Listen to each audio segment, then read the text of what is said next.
Brahim Tiao to deliver his statement.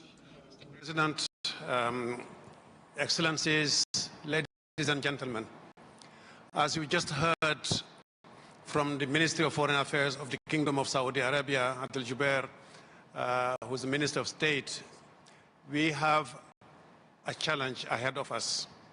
And that challenge is how we can reduce the negative impacts of land degradation and drought on our communities, on our youth, on our women, on our farmers. And one of the negative consequences we see in the world from the UNCCD perspective is forced migration and security. What we see is more and more people fighting for the last piece of fertile land or the last drop of water. What we see is more and more conflicts linked to sand and dust storms. Who is the source? Where is the destination? And what are the consequences on health, on agriculture? What we see is more and more competition for access to forest resources, to grazing lands, and to wetlands, and so forth. As far as migration is concerned, we have also very clear statistics that the more the land is degraded, the more likely people have to flee. We see it in all arid lands in the world, where there is now a very clear correlation between forced migration and land degradation. What is left to the young person in Niger or in Haiti or indeed in Afghanistan to do if they cannot produce any more for their families, if there is no dignity anymore for them? What is left for them to do but to flee and find another place where they can find a better condition? And they move to the next city, they move to the next country, or they move further afield. But mostly they stay within their country or within their region. Given the size of the population to come, it is estimated, therefore, that billions of people may be affected by drought. It's actually up to 7 billion by 2050, according to the statistics that we have. So not everybody, of course, will have to move, but it is likely that we will have a larger movement of people in the world today. Now, we know by today that up to 120 million people have been displaced. Therefore, it is important that we see how we can reduce that migration, especially the forced migration. According to statistics that we have seen from different organizations, up to 40% of interstate conflicts are linked to disputes over natural resources. It could be land, it could be minerals, it could be water. This displacement, they undermine regional security, they disrupt economies, and they erode social cohesion. But what is more striking is that when it comes to sign the peace agreements for these conflicts, they often forget the root causes of the conflicts. So the likelihood of that conflict relapsing again is very high. So it is important, therefore, that we look at the root causes of our conflicts or the forced migrations and see how we can help these communities stay back home.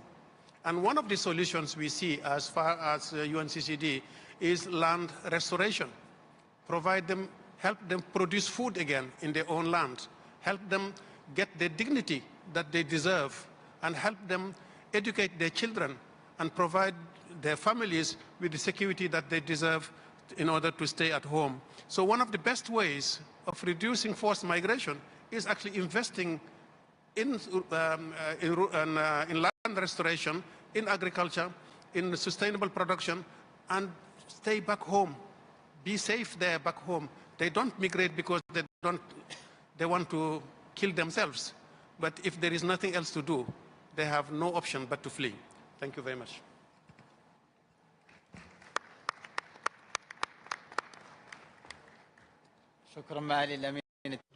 Thank you, Your Excellency, Executive Secretary of the UNCCD, for your statement. I give the floor now to Mr. Baba Mal, Minister of Good Intentions, or Goodwill Ambassador.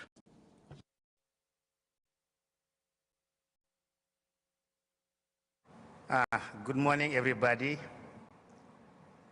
And thank you to give me this opportunity to talk about land degradation, impact of desertification and immigration. Around the year 2020, I was working with Oxfam, and we went into Mauritania because at that time, it was 2022 actually, to support families who was facing land degradation, drought, and even famine. We was told that at least 8 million of the people in the Sahel was going to be in famine situation, no food. And we went, why I'm talking about this today is, you will understand it later. We went down there and we saw all these families who was just down there and had a lot of projects, agriculture projects, who was starting very well, but at the end of the day, the drought came. And you see all these women standing up into their fields of crops, of corns that was getting very dry, no result at the end of the day. And that was really, really, really surprising because these associations of women, they had a very good organization. They have a very good plans. What was just missing is support from governments or support from NGOs just to come to support or their projects. But also the land degradation was the big impact in their lives. I remember we went in a small village called Natirgel in Mauritania, and I saw a woman with 2 children. They were very young. At the edge of the village, everything could have happened to this woman and the children. And I asked, where is the man of the house? He said the man went since 6 months. He went away because he couldn't offer any food or anything to his family. He had to go because he used to be very healthy, working at the river, fishing, doing agriculture, but not anymore. He had to go and to leave this vulnerable woman and her children at the edge of the desert. I was very touched by that. And that was not the only case that we saw at that time down there. And later on, when I was traveling in that part of Africa, I met a lot of young, strong boys and girls who had very good plans for their future down there. Not long ago, maybe 2 years or 3 years ago, I was in United States. And I met at least 30 young persons from that part of Africa. They were very frightened. They were shaking.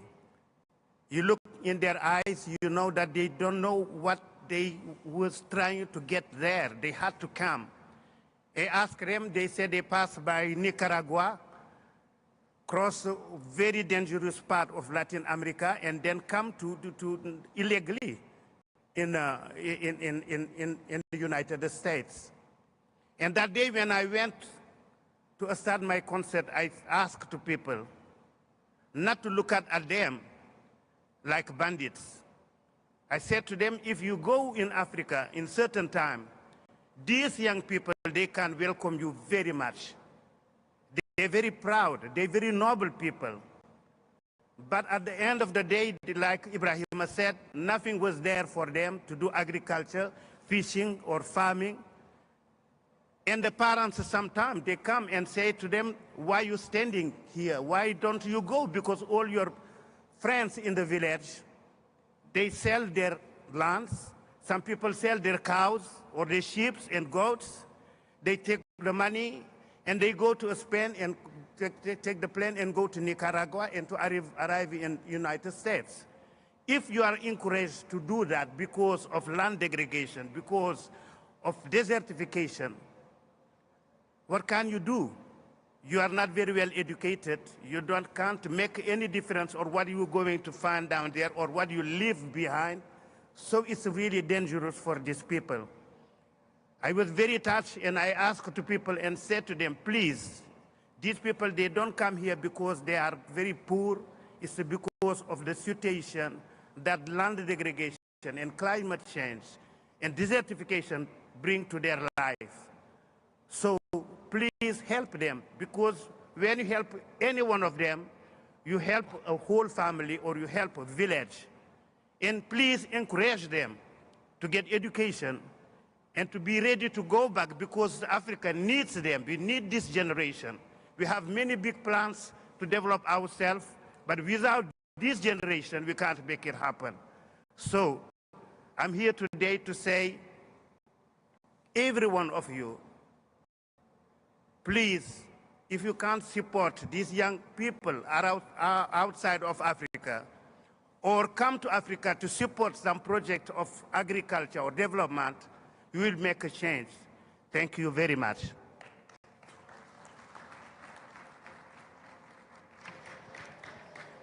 شكرا بابا مال سفير النوايا الحسنة على الكلمة. Thank you, Baba Mal, Goodwill Ambassador, for your statement. It is now my pleasure to welcome His Excellency Adrian Ford, Minister of Environment, Green and Blue Economy of Barbados, and His Excellency Hugo Moran Fernandez, Secretary of State for Environment in Spain. I will now hand over the conduct of the meeting to the co-chairs, and I wish you a most productive deliberation.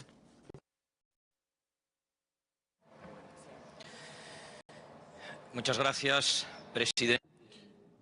Thank you very much, President of the COP, Excellencies, delegations, representatives. May I thank the Kingdom of Saudi Arabia and the Secretariat of the UNCCD for having organized this event. It's an honor for me to moderate this dialogue with Adrian Ford, Minister of the Environment and the Green and Blue Economy of Barbados.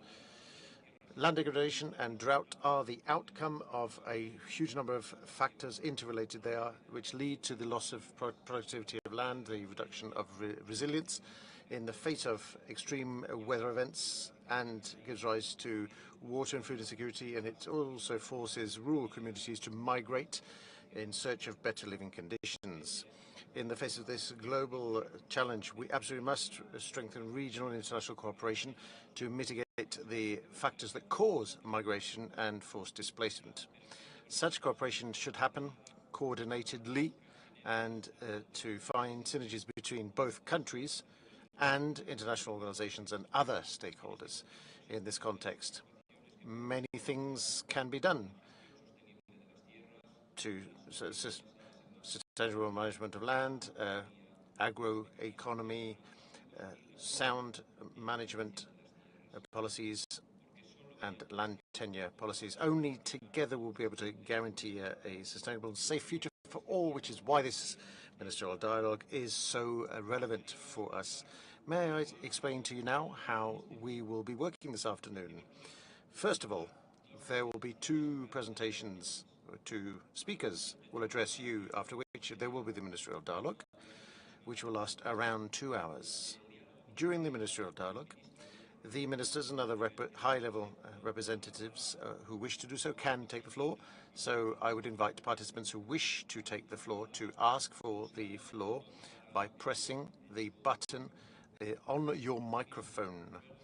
I would also ask participants to limit their statements to a maximum of 3 minutes so that the greatest number of countries can take the floor. I would like to remind, and we will remind you of when you've overstepped your time limit. This being said, it's a pleasure to give the first to give to Mr. Carlos Alvaro Quesada Fuma, President of Costa Rica, the floor. Sir, you have the floor.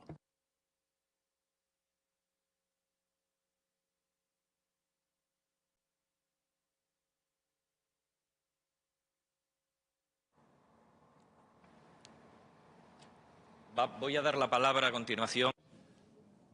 I am now going to give the floor. Yes, it is the aforementioned speaker. Very much. Thank you to the Kingdom of Saudi Arabia for hosting us in such a generous way. Thank you to the Secretariat, to you, Ibrahim, to your team, for raising the ambition and making land a topic for us. And thank you all for being here in this relevant dialogue. So let me please invite you to an exercise. And I really want for us to try to make this together. I'm going to offer some questions, and I'd invite you to try to answer those questions in your own mind for a second. So please play along with me in this exercise. Are we separated from the land as human beings? Or are we one with the land? What's your answer to that question? Another question. Is migration good or is migration bad? What's your answer to that question? Third question. Are those questions I just offered the right framing of the problem? Or are the problems more complex than I just framed as something being good or bad? Or are we separated or not from the land? And it can appear as a game, but I do believe concepts matter. And the way we frame problems and the way we answer determines the response we give to situations as human beings. I am convinced we live in a time of very complex problems. We're talking about climate change. We're talking about land degradation. We're talking about desertification. We're talking about accelerating loss of biodiversity. We're talking about energy transition. We're talking about the threat on the food for the decades to come. Here in this scenario, the expert of the Potsdam Climate Institute said we are on a trajectory at the end of the century to increase global temperature by 3 degrees. Again, we live in an era of complexity. Concepts matter, and how we frame solutions matter. We live in an era of complexity, yet the narratives we use to solve problems tend to be simplified, simplifications of reality. Is that the best way we can approach to solve those problems? We live in an era of complex problems, simple narratives. And I've seen so many political debates recently around the world, many of them centered on migration, and very few, I believe none, centered on land or land degradation. Why is that? Migration on one part might seem to be a phenomenon. Is migration at the root of the phenomenon?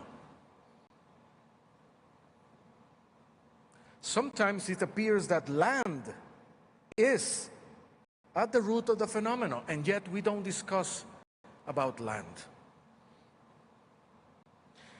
The environmental crisis we're facing, it's a triple crisis between the climate crisis, the biodiversity crisis, and the land crisis. We're not only going to experience people migration due to sea level rise, due to extreme weathers, due to drought, due to desertification, due to many phenomena. We'll also be going to experiencing ecosystem migration because of the shifts of temperature. So ecosystems that used to be in certain geographies are going to migrate to. That's the level of complexity we're talking about. 30%, 30% of the world's food systems are at risk in decades to come. More than 200 million people is estimated to migrate in the next decades due to one or other phenomena related to environmental change, climate change, desertification. Concepts matter. How we frame this and how we come to solutions matter. And humbly, I don't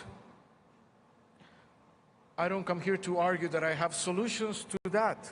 Actually, I believe that's why it's relevant for us to come here and discuss the nexus between land degradation, and migration.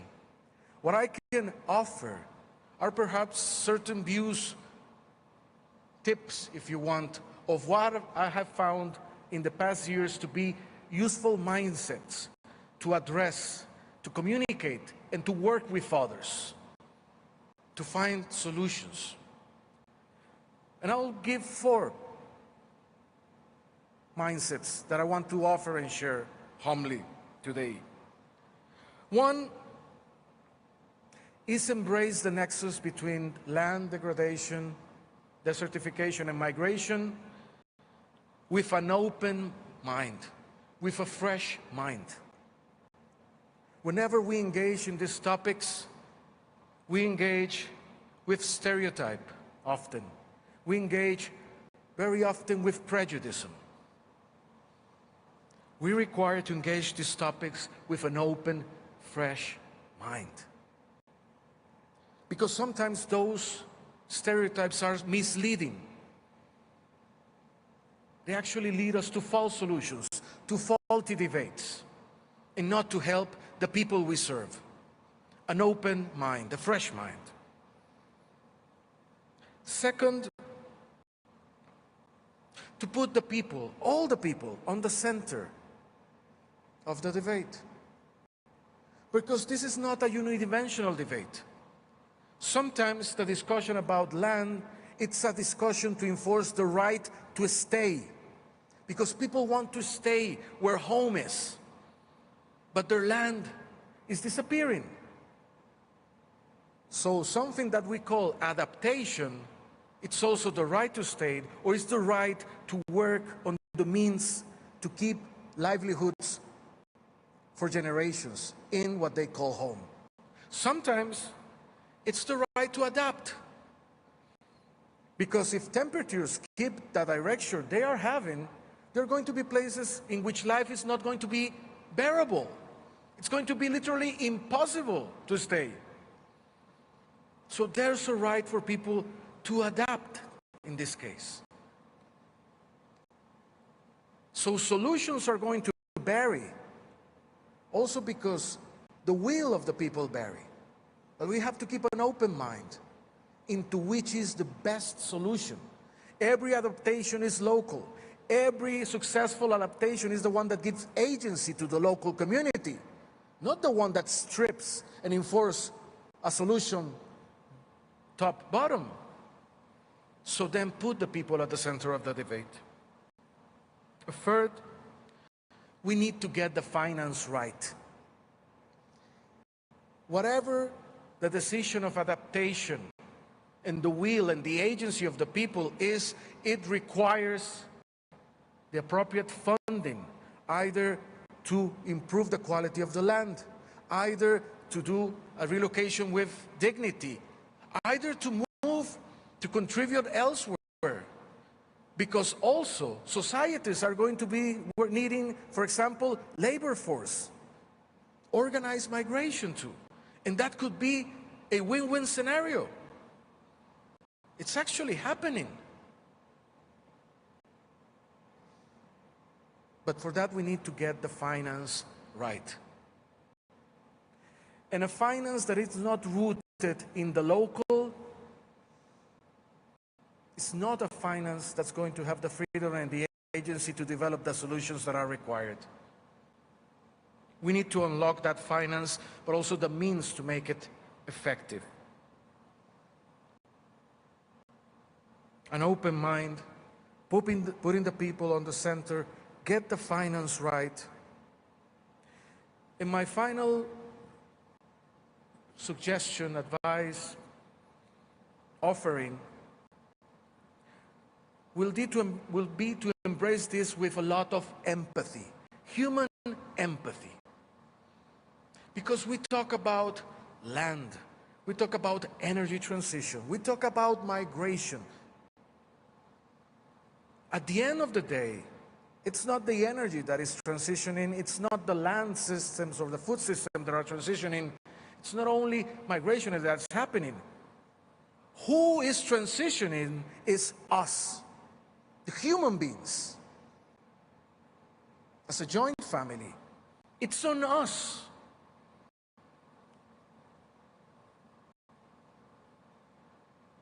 Are we one family or not? That's another question to put into those questions of concepts. I do believe to get the right answers to all these dilemmas, we need to embrace them with empathy, so we can advance, so we can recover, restore land, so we can thrive, so people can either enforce the right to stay or move with dignity.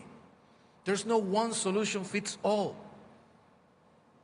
But there has to be dignity for all in this transition we are all experiencing as a common family in this planet. That's humbly what I can offer for this dialogue, and I wish it to be very productive. Thank you very much.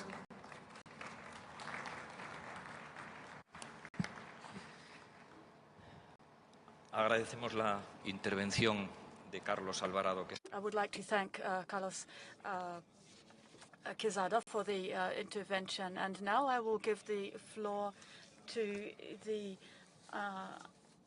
Joint Director General of the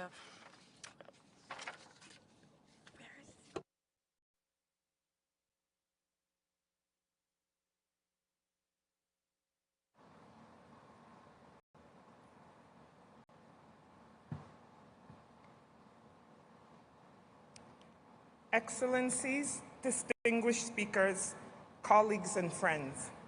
It's such an honor for me to have the opportunity to speak to you today about the impact of land degradation, desertification and drought on migration, security and prosperity.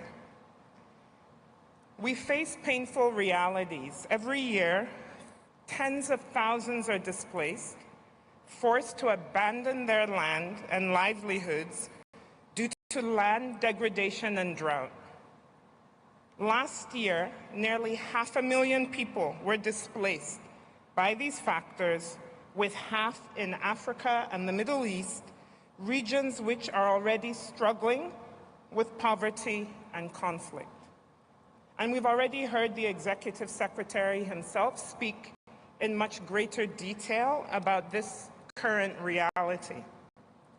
During droughts, short-term migration to nearby areas is a key survival strategy for farmers. But how can we transform this into a transformational adaptation strategy? The solutions are within our grasp, and it's such an honor for me to follow the previous speaker, because now I am going to speak about solutions. The global experience shows that land management, when coupled with early warning and drought resilience, it's not only a necessity, It's a game changer.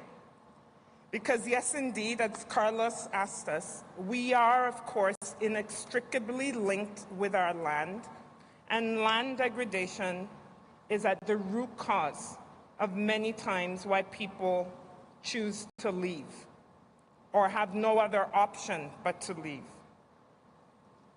In Chad's arid regions, I met Amina, a former nomadic herder. And due to droughts and barren land, she and her family had to migrate in search of water and pasture. IOM, local partners, and a regional herder organization support her family and community in managing transhumance mobility and using sustainable farming techniques. This initiative aims to enhance food security, reduce cross-border conflict, and generate alerts on herder movement and potential tensions combined with land management strategies. This story exemplifies the power of community action, and President Carlos had spoken about what needs to happen at the local level. This is at the heart of what we must strive for: sustainable, proactive strategies that offer people choices, dignity, and stability. At the core of this vision lies the power of regional cooperation and partnerships. So, for example, the IGAD protocol on transhumance ensures that herders can move safely in search of water and pasture, protecting their livelihoods and preventing resource-related conflict. Another example is the Kampala Declaration on Migration, Environment, and Climate Change, and the Baku Call on Climate Action for Peace, Relief, and Recovery at COP29. These create a powerful framework to bridge the gap between migration, environmental change, and peace. So we recognize that irregular migration is a challenge, but that regular migration is a great opportunity, because we see the significant contribution of migrants through remittances, which play a key role in mobilizing resources for large-scale investments to address desertification, land degradation, and drought. So according to IOM's World Migration Report, remittance flows have dramatically increased to $831 billion in 2022.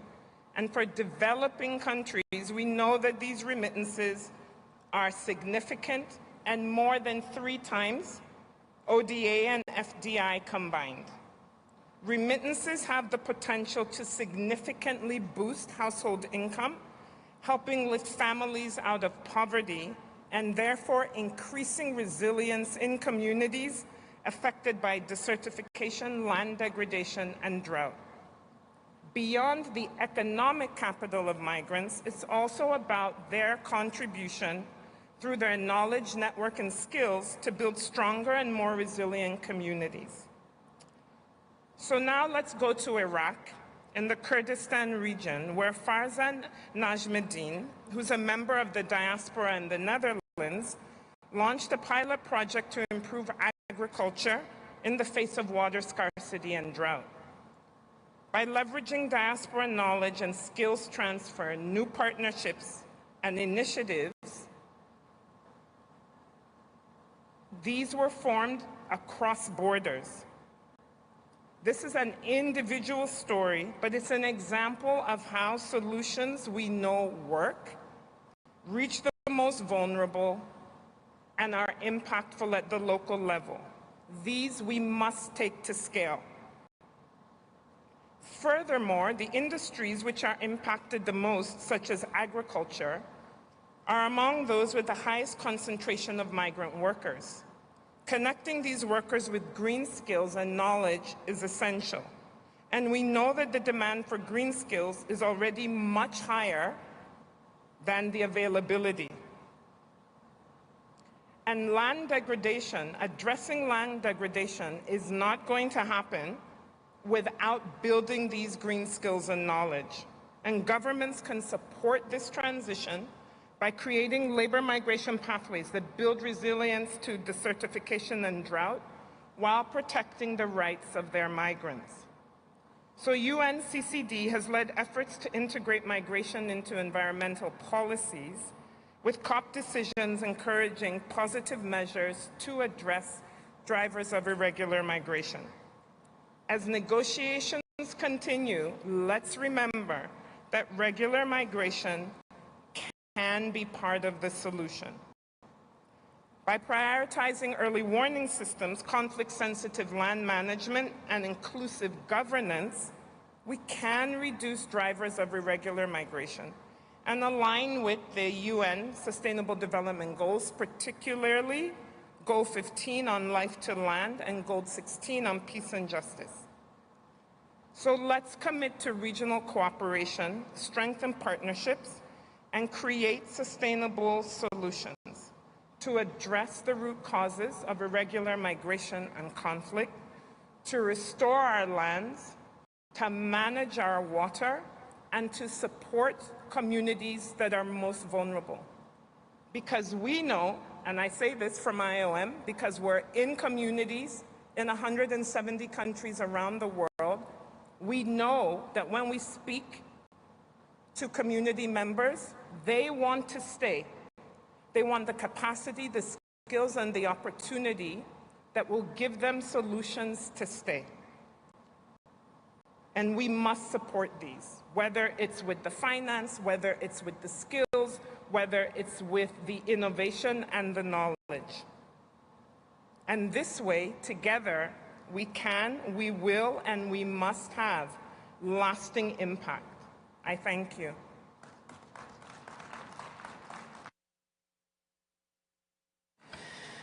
Muchas gracias. Thank you very much, Madam Ugochi Daniels, for this contribution. And next, we will begin the ministerial dialogue. So from this moment on, you can ask for the floor by pushing the button that you have on your microphones.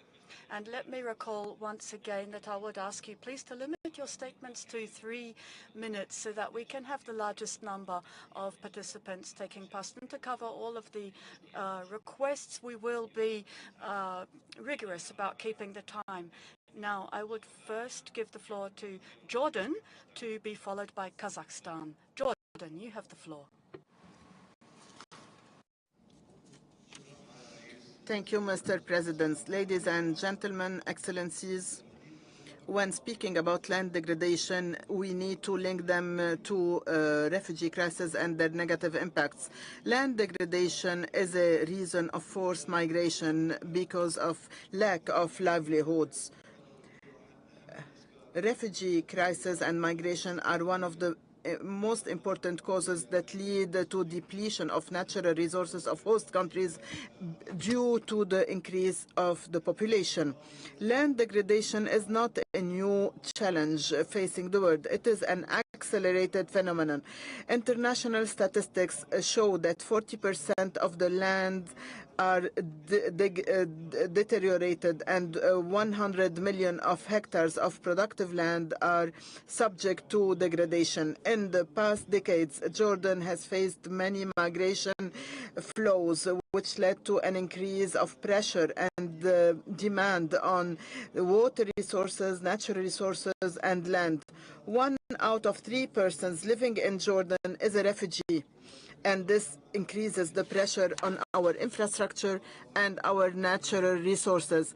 And this also leads to an increasing demand on the limited resources and services, including water, health, and education. His Majesty King Abdullah bin Hussein, may God bless him, has launched the Climate Refugee Nexus Initiative during the Climate Summit COP27. This initiative aims at giving the priority in terms of technical and financial support to the countries that are in so-called climate hotspots and facing an unnatural increase in their population because of migration crisis. We are grateful to 59 countries that supported this initiative so far, and we invite other countries to join this initiative. This initiative was also part of the declaration of COP27. Our government in the previous years has implemented many development projects aiming at land restoration, ending the degradation in all the areas of the Kingdom of Jordan in order to limit the impact of internal migration. And we worked on the restoration of the lands that were impacted by migration. Finally, it is important to provide international support and finance to strategic projects, namely projects in the areas that are the most vulnerable to land degradation and climate change, and the areas that are facing demographic pressure because of migration. Such programs should be also transparent in order to limit land loss and to achieve food security, sustainable food security to future generations. Thank you. Thank you to Jordan. And now I give the floor to Kazakhstan, to be followed by Pakistan. Kazakhstan, you have the floor. Good morning, good afternoon, ladies and gentlemen. Land degradation and drought pose a threat to social stability, food security, and the economic well-being of Kazakhstan and of the entire Central Asian region. About 60% of the population of Central Asia is directly dependent on agriculture. It's their main source of income, and so droughts present a serious threat. The consequences of such phenomena include loss of agricultural production and threats to security, quality of life, and an increase of economic and social tension. According to the study Interconnection of Land Degradation, Climate Change and Migration in Central Asia, a study conducted under the UN Convention to Combat Desertification, land degradation has become one of the factors driving forced migration. And the problem is most acute in arid regions, where a large part of the population is losing their livelihoods, losing their chance to work in agriculture, which is leading to increased urbanization and increasing the load on urban infrastructure. Fighting climate migration requires a comprehensive approach that includes measures to mitigate the effects of climate change and improve adaptation to new conditions and to support migrants. Kazakhstan has adopted a strategy for achieving carbon neutrality by 2060, and it has updated its nationally determined contribution. At the legislative level, climate adaptation provisions are being implemented within our environmental code. Priority areas include agriculture, water management, civil protection, and forestry. At the same time, we are working together with the UN Development Programme and with the Clean Climate Fund to develop our national adaptation plan. This plan will include conducting vulnerability assessments and creating conditions for safe and sustainable migration, and also infrastructure projects to protect against climate risks such as floods and droughts and others. Now, of course, taking into account that climate migration is global, we need to work with international donors and partners to support countries, to develop programs, and to put in place the protection mechanisms for migrants due to climate change. In conclusion, let me stress how important it is to inform the population about the climate change and migration nexus, and to raise public awareness and to develop effective solutions. Thank you. Muchas gracias. Thank you, Kazakhstan. And I now give the floor to Rwanda, to be followed by Brazil. Rwanda, you have the floor. Excellencies, distinguished guests, on behalf of the government of Rwanda, I want to thank the Kingdom of Saudi Arabia and the UNCCD for organizing this event. Land degradation and drought are powerful drivers of forced migration. exacerbating security risk and undermining global prosperity. As a nation that has faced displacement but also achieved remarkable recovery, Rwanda intimately understands these challenges. Our experience shows that investing in land restoration can be transformative in previously degraded areas. We have seen communities transition from vulnerability to stability and resilience. Projects like the Green Gichumbi project serve as a testament to this success. By restoring landscapes and promoting sustainable practices, we have reduced migration pressures, strengthened local economies, and enhanced climate resilience. These achievements are rooted in a holistic approach, integrating community engagement, ecosystem restoration, and climate adaptation. The lesson is clear. Addressing land degradation is not just an environmental imperative. It is a pathway to reducing vulnerabilities and fostering prosperity. At the international level, it is essential to integrate migration considerations into land and climate policies.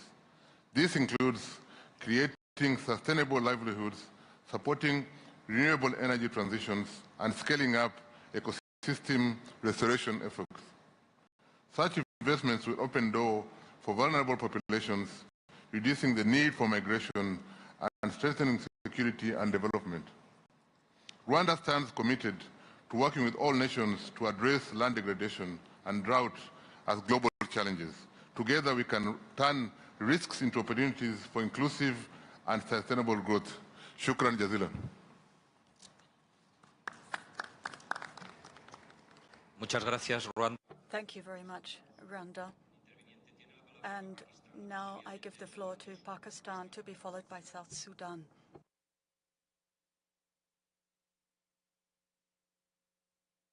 Hello, thank you. Bismillahirrahmanirrahim. Very good afternoon, good evening, ladies and gentlemen, Excellencies, distinguished delegates.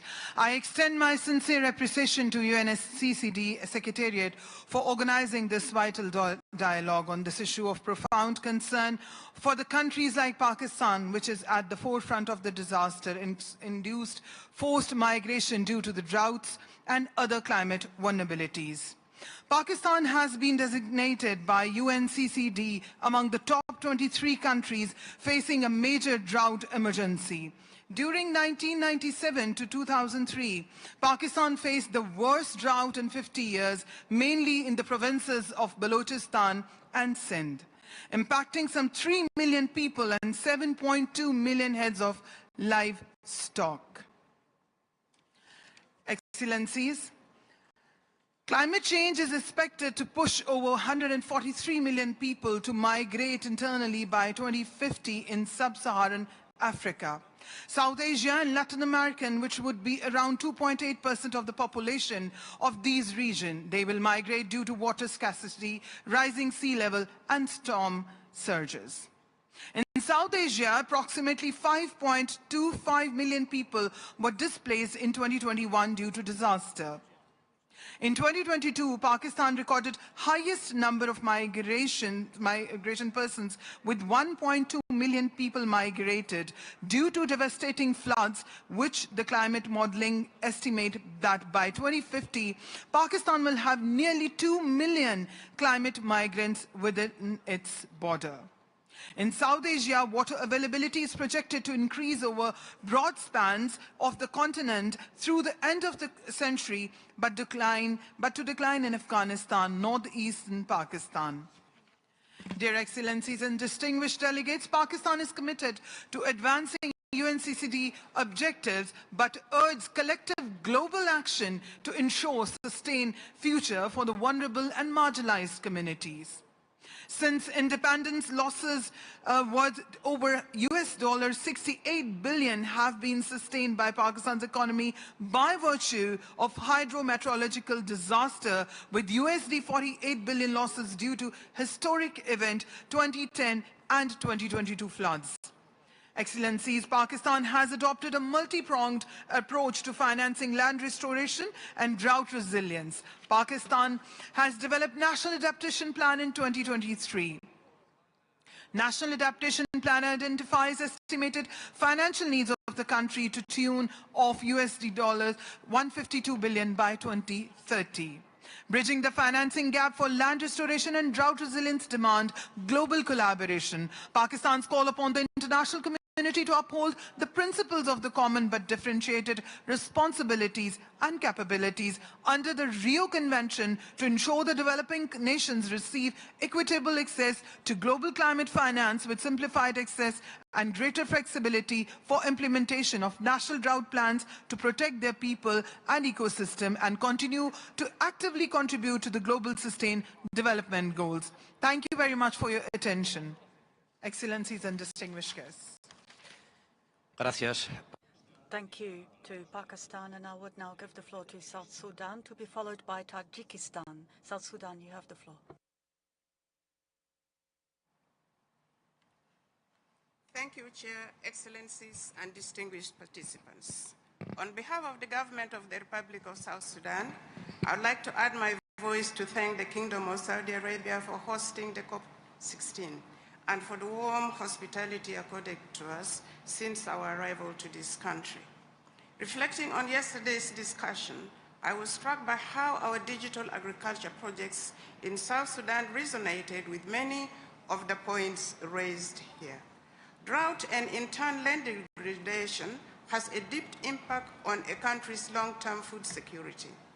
Regional trends and meteorological data dating 1970 to 2000 indicate 15 to 20% decrease in rainfall and increased temperature by more than 0.4 degrees per decade over the past 30 years. Erratic rainfalls with short and delayed seasons, frequent occurrence of drought and expansion of deserts southwards, frequency of floods increased over the last 8 decades, and drought and flood degraded capacity of ecosystem. Excellency, the impact of desertification and of climate change in general on South Sudan. Most countries are affected by either floods or droughts. South Sudan has been experiencing both floods and droughts over the last couple of years. The impact of floods was this year. The impact of floods was so severe that 7 out of 10 of our states were affected, and that forced the government to declare a state of emergency. The frequent droughts, flooding, and forced displacement has rendered 7.5 million people food insecure. Droughts and increasing climate variability would decrease sorghum, which is the staple crop yield, by 5 to 25% between 2000 and 2030. Drought and flood devastate lives and livelihoods, destroy crops and livestock, causing massive displacement and food insecurity, exacerbating existing tensions over land use, particularly among farmers and pastoralists as they compete for increasingly scarce resources, including grazing and arable land. However, my government has made strides to ensure that it proactively deals with the unfolding situation. The government has developed implementation of environmental policy. Government has developed comprehensive agriculture master plan and irrigation development master plan, national strategy for climate change, adaptation and mitigation, including flood preparedness response, which was launched this year in June. The government has further developed national food security strategy and disaster risk management. In this regard, South Sudan fully supports the African Drought Initiative on Drought to work together to elevate the initiative to protocol status under the UNCCD. South Sudan is working collaboratively with our development partners in the efforts to implement digital innovation projects to promote more sustainable climate resilient farming practices. Thank you very much. Assalamu alaikum. Muchas gracias, Sudán. Thank you, South Sudan, and I now give the floor to Tajikistan, to be followed by Egypt. Mr. Chairperson, colleagues, ladies and gentlemen, Over these last years, the population of Tajikistan has faced the increasing burden of climate change, which is leading to increasing land degradation, environmental damage, and increased frequency of disasters. Now, today, we see that to address migration forced by climate, we need to consolidate the efforts of international organizations and partners. Today, we are hoping that these discussions and holding of roundtables will produce recommendations that will lead to more concrete steps to real action. Ladies and gentlemen, Tajikistan has put together, developed legislation to address national disasters. We are working on managing these phenomena. We are doing this in line with our national laws on migration also, and with our government regulations on regulating climate-induced migration in the country. We have short-term and mid-term plans to support migrants in this area. We have a national migration strategy that runs through to 2030. This strategy pursues the goal of managing migration processes, protecting their rights, protecting their families, and effective use of their economic potential to develop our country. Every year, we have people who are displaced from dangerous regions, many households who need support, and we are providing this assistance. We are also helping them to adapt to the new situations they face. Colleagues, to ensure food security in the country, we must raise the sustainable management of our natural resources, sustainable agriculture, helping the local populations, and also awareness work with the population. We also need to develop enterprise, to develop private business, to help rural populations, above all women and youth, to restore traditional knowledge and traditional natural resource management methods, and also to introduce new technology into rural areas, to carry out monitoring, to further monitor all of the processes involved in this area. We believe that these measures will help us to improve the quality of life of our populations in the long term. Thank you. Muchas gracias, Tajikistán. Thank you, Tajikistan. And I now give the floor to Egypt. And I will then hand the chairing to my colleague, Adrian Ford. Egypt, you have the floor. سعادة السيد رئيس الجلسة.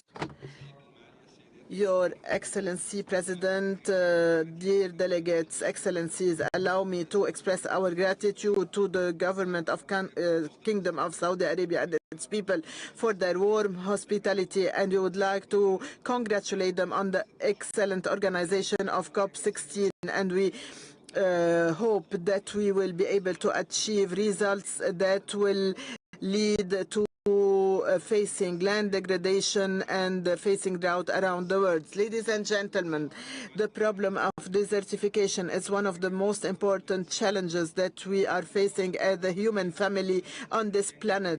This is a very complex challenge, especially in the light of the consequences of loss of biodiversity, climate change. International statistics show that 40% of agricultural lands in the world are degraded, and the world requires unprecedented efforts in order to restore more than 5 million hectares by 2030 in order to be able to achieve the LDN, land degradation neutrality. Egypt is facing many challenges in the field of water. We are one of the countries that face the most serious crisis of water scarcity. We face very low rainfall. 1 out of 10 billion cubic meters of rainfall. We rely on the Nile River for water resources. However, we have great needs in terms of water, especially to produce food. We have around 60 billion cubic meters of water needs. The gap is filled by recycling of a big quantity of our used water, and we import also water from through the food production. This is further exacerbated by the fact that we are hosting more than 10 billion, says the speaker, refugees from all around the world. And we have increasing needs because of demographic pressure. Despite the fact that we have programs to limit demographic increases, we have also needs in the field of development programs. We also have the problem of the connection between underground water and sea water, saline water, and this leads to the increasing levels of water salinity. That's why our government has given a big priority and importance to the issue of drought. We have invited the UNCCD Secretariat to seek to adopt a drought initiative in order to support the most vulnerable countries. Drought is threatening social security, social peace, and the dignified life of the citizens. Drought is also threatening the sustainability and the perennity of our natural resources in the most impacted areas. According to the New Delhi Declaration, the President is interrupting. Despite all these environmental and social challenges, our adaptation to drought is one of the points that are heavily present in all our sustainable development plans and Egypt Vision 2030. Our government has adopted a proactive and preventive approach by resorting to underground water and to also build water treatment plants so that water can be recycled, reused for agriculture. And we have also adopted a set of new and modern laws on pollution and natural resources. We also have many initiatives and programs to rationalize the use of irrigation and water for irrigation. The President is inviting the speaker to round up. Thank you, says the speaker. Just let me thank Excellency Hugo Moran for your earlier intervention and the co-chair of the meeting. I want now to invite Gabon to have the floor.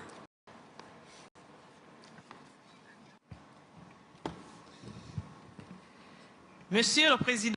Mr. Chairman, Ministers, ladies and gentlemen, today land degradation is affecting more than 3 billion people worldwide, in particular the most vulnerable. The consequences of land degradation are deep. Food, lack of food, increase of the price of commodities, worsening of climate change because of emanations from degraded land. Furthermore, social insecurity has triggered forced and mass migration of populations. Land degradation gives rise to a whole range of systemic challenges threatening both food security and the economy and social stability. To face this avalanche of systemic challenges, we must inevitably sustainably manage our lands. We must also strive to meet our SDGs, especially those linked to land degradation neutrality. neutrality. This approach will enable us to meet these many challenges in terms of sustainable management of land, especially in consultation with sub-regional organizations like my country, Gabon. The countries of the Central African sub-region cooperate and share their experiences within the Central African Forestry Commission to find agreed solutions which are consistent with the SDGs in terms of land degradation neutrality. This cooperation is happening in the context of the sub-regional program of action designed to contribute to the stability of and the peace in the region by harmonizing and making more effective the national programs of action to combat land degradation and drought. On the basis of this aforementioned cooperation, Gabon has set itself the aim to achieve zero deforestation in order to achieve land degradation neutrality and restore all of our degraded lands on the one hand, and also to reduce by half between now and 2030 the fall in productivity of land, which is 9.71% in 2021 and 2015 furthermore. Thank you very much for your kind attention. Thank you. Chad, you have the floor, followed by Madagascar.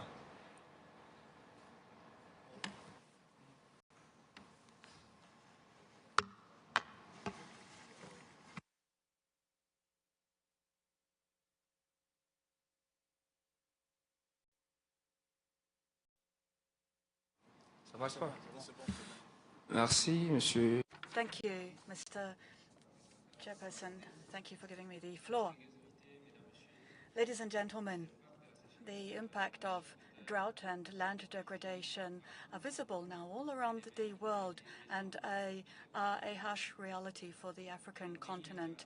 In my country, Chad, a desert occupies more than 600,000 square kilometers. That's 48% of our total land surface. This is a geographic reality with all of the side effects that it brings in terms of alarming land degradation. And this is jeopardizing food security and livelihoods for millions of people in Chad. And this means that combating land degradation and drought must be a top priority. The most striking example and the most painful example is that of Lake Chad. This was once one of the biggest lakes in Africa. It had rich and diverse biodiversity. It was a source of pride for the entire sub-region, but it has lost more than 90% of its surface from 1960 through to today. This is an ecological disaster that has dramatic repercussions on our populations and for the economy, biodiversity and security throughout the Sahel and beyond. Indeed, the fact that this lake can now no longer provide all of its ecosystem functions has seriously exacerbated migration and has displaced populations into the interior of the country in search of fertile land and pasture zones. And this leaves the road open for Boko Haram terrorists to come in and to spread, bringing grief to thousands of families throughout the Sahel region. The advance of the desert, but also incipient desertification in zones that were previously humid and were suitable for agriculture and for livestock, are causing insecurity, and this is displacing populations.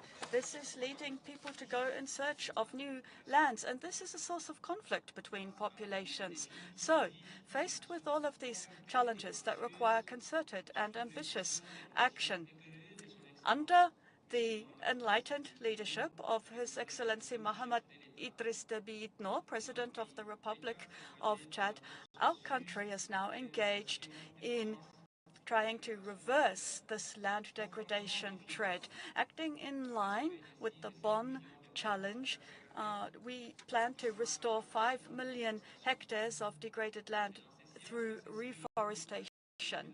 And also in the same vein, we have an ambitious national voluntary target to restore more than 41,000 square kilometers of degraded land by 2040. This is a goal that represents 32.5% of our national territory.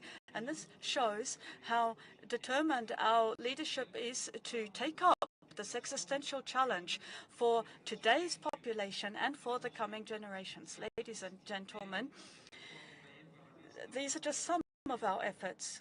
We also have the efforts of the National Great Green Wall Agency, and this isn't just about planting trees. This is about taking a holistic approach which encompasses sustainable management of water resources, agroforestry, and sustainable land and forest management to support alternative livelihoods for local communities. At the same time, we are also developing land degradation neutrality comprehensive guide, mainstreaming this into our policies and strategies to ensure that LDN is taken into account, that is mainstreamed into all of our development areas: water management, agriculture, and urban development, and infrastructure development, working together with our partners. We are developing an integrated drought management plan to address these challenges and also to reduce inequality between men and women as concerns the effects. But we are also aware that we cannot address these challenges alone, and for this we need to reinforce regional and international cooperation to amplify the impact of efforts to prevent land degradation. Together, let me reiterate Chad's full commitment to combating land degradation and drought. This is not just about the environment, it is about development. It's imperative for the security and the dignity of our peoples. Thank you. Thank you, Excellency. I just want to make the point that in the interest of time, because we have a time limit for this exercise, I would like Excellencies to keep their presentations to the 3 minutes allocated.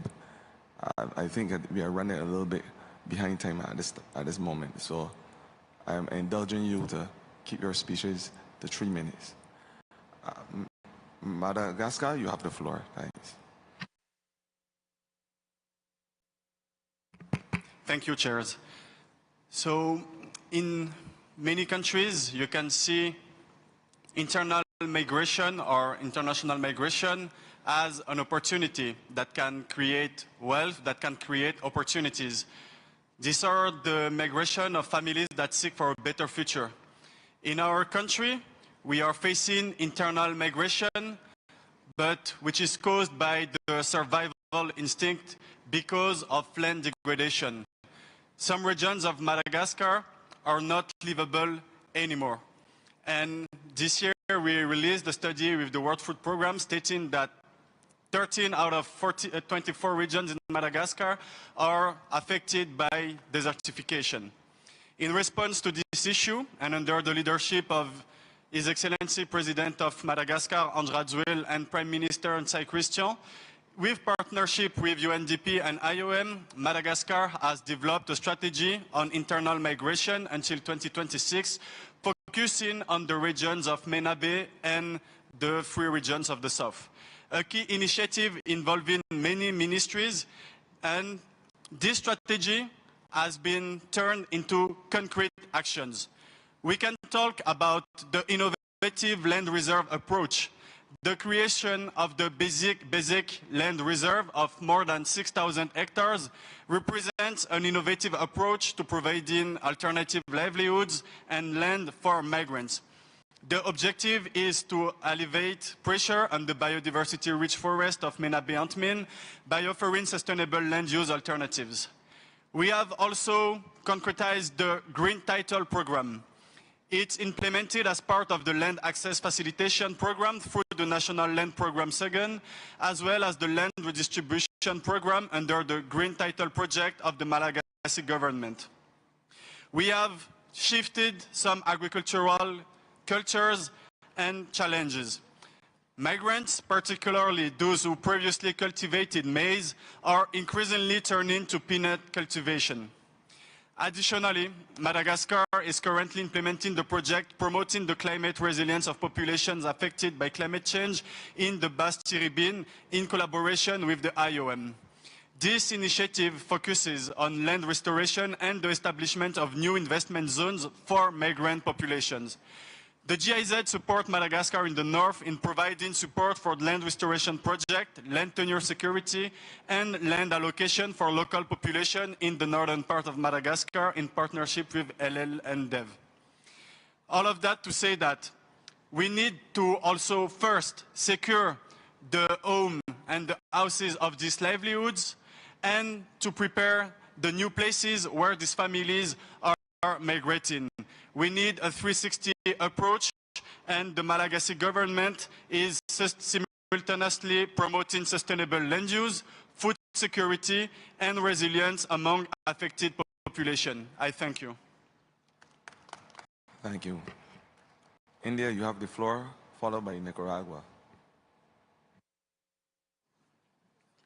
Excellencies, friends, ladies and gentlemen, migration is an old-age phenomena triggered by the search for better opportunities. What we are discussing here is forced migration in search of livelihood. Land degradation and drought result in reduced soil productivity, resulting in loss of livelihood. The forced migration that results from it creates broken communities, strained social cohesion, gender inequality, malnutrition, and alienation which cannot be ignored.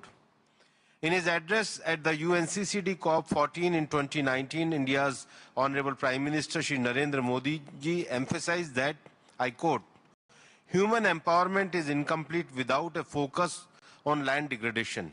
We are increasing the fertility of land through various initiatives and are committed to restoring 26 million hectares of degraded land by 2030, unquote. This vision continues to guide India's action for sustainable land management. Recognizing migration's disproportionate impact on vulnerable groups, India has making efforts to check migration by engaging youth in livelihood programs.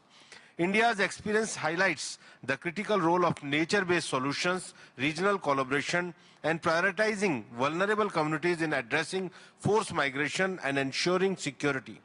One of the key approaches to address land degradation and drought is the improvement of water conservation practices such as river rejuvenation and creation of water retention structures. In India, a special initiative to develop and rejuvenate water bodies. Microfinance facilities are being provided to individual farmers through regional rural banks and other financial institutions to support the agricultural activities in their traditional farm holdings. Similarly, soil health cards are provided to farmers to understand change in soil health affected the land management and take corrective measures.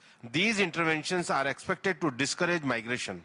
Promotion of new technologies for addressing land degradation, such as use of space technology, geographic information system, and drones for land monitoring and precision agriculture, artificial intelligence for soil and water management, soil bioengineering with microbial soil inculcants, etc., can further strengthen effort to combat land degradation and reduce the consequent migration.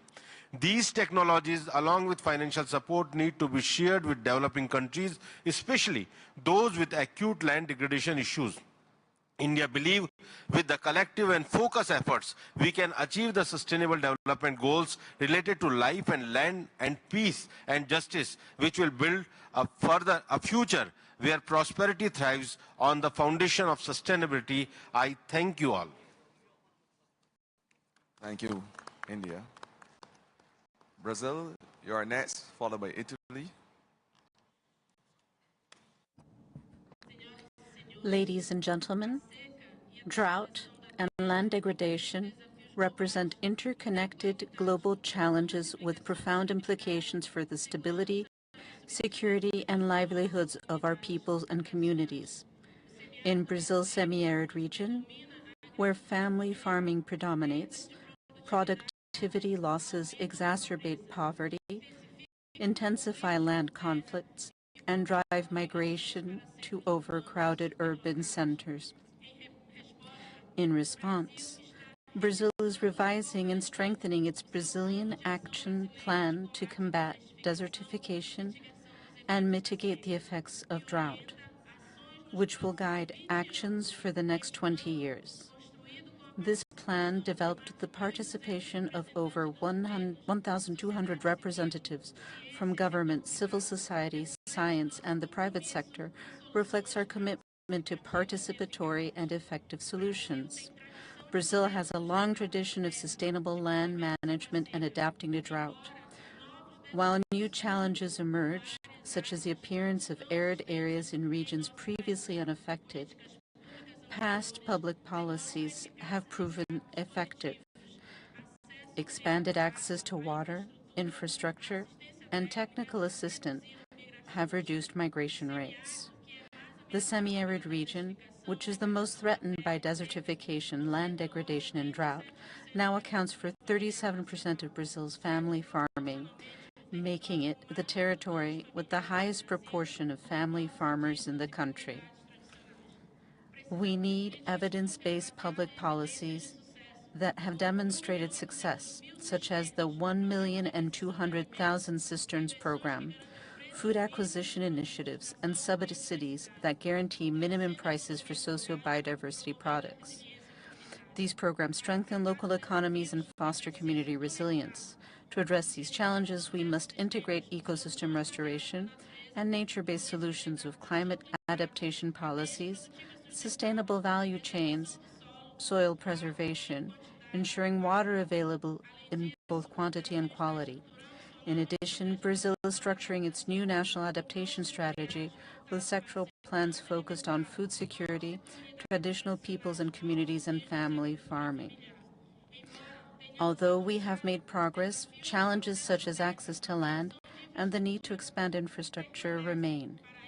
For this, we reaffirm our commitment to the public policies such as the plans for the prevention and control of deforestation and forest fires, aligning environmental conservation with sustainable development. This ministerial dialogue is a critical opportunity to align global efforts, promoting a just transition that fosters a more resilient, equitable, and sustainable economic model. Brazil stands ready to strengthen and lead this agenda. Thank you very much. Thank you, Brazil. Italy, you are next, followed by European Union.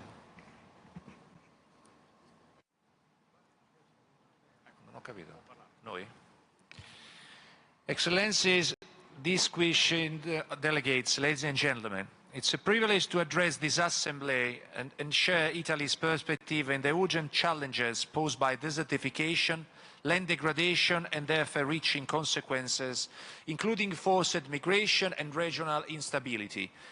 These are not isolated environmental issues, but complex phenomena that demand coordinated and sustainable solutions. Italy recognized the fundamental role that sustainable land management plays in promoting resilience, social cohesion, and economic stability.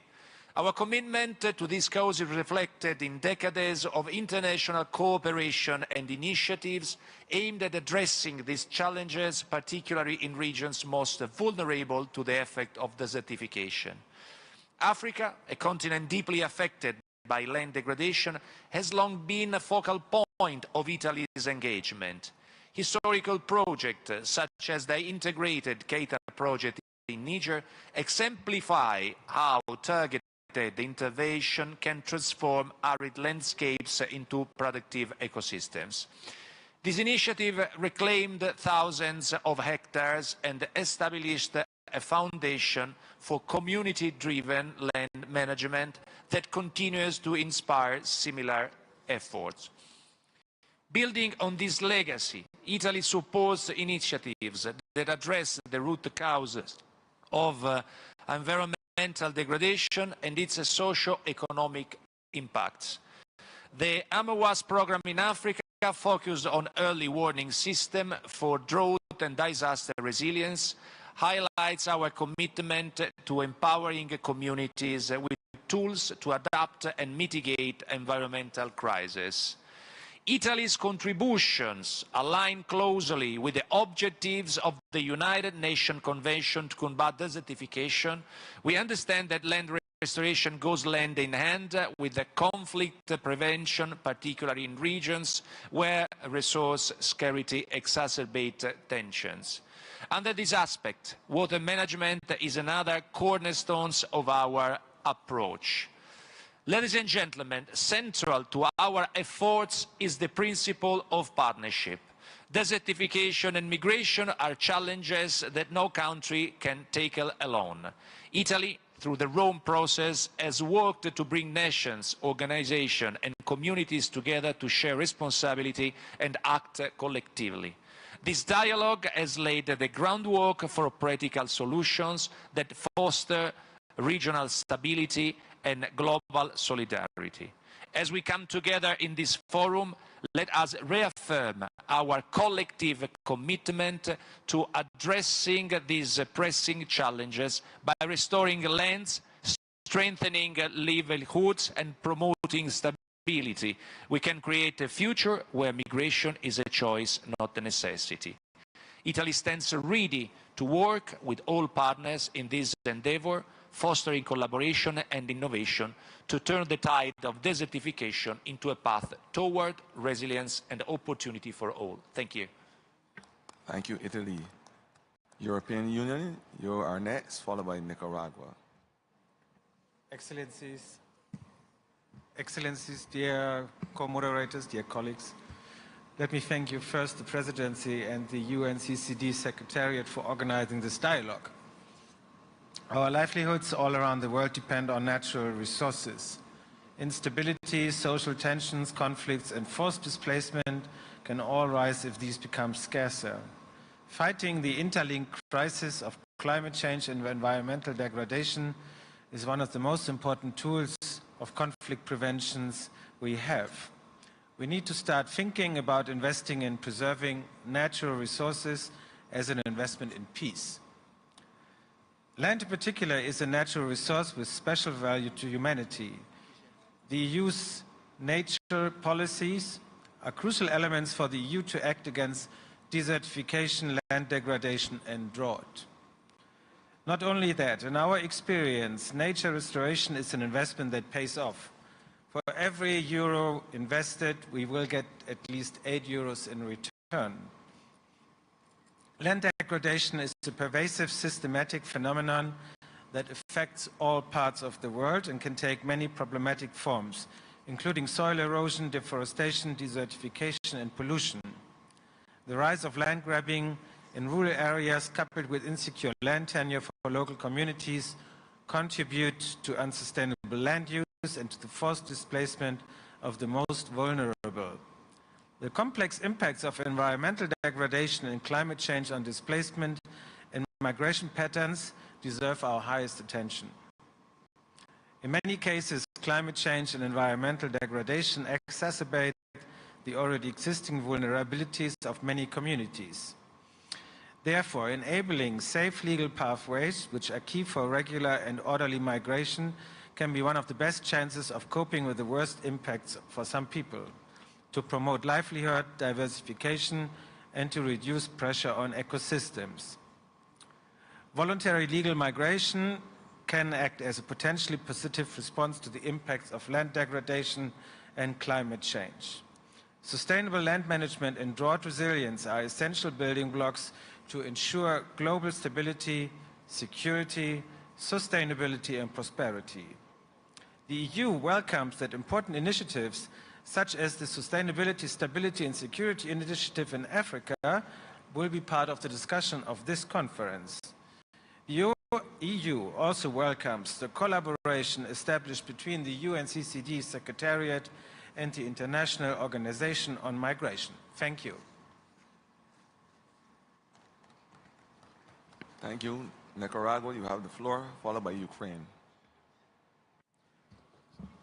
بسم الله. السيد الرئيس، السلام عليكم. Ladies and gentlemen, I have the honor of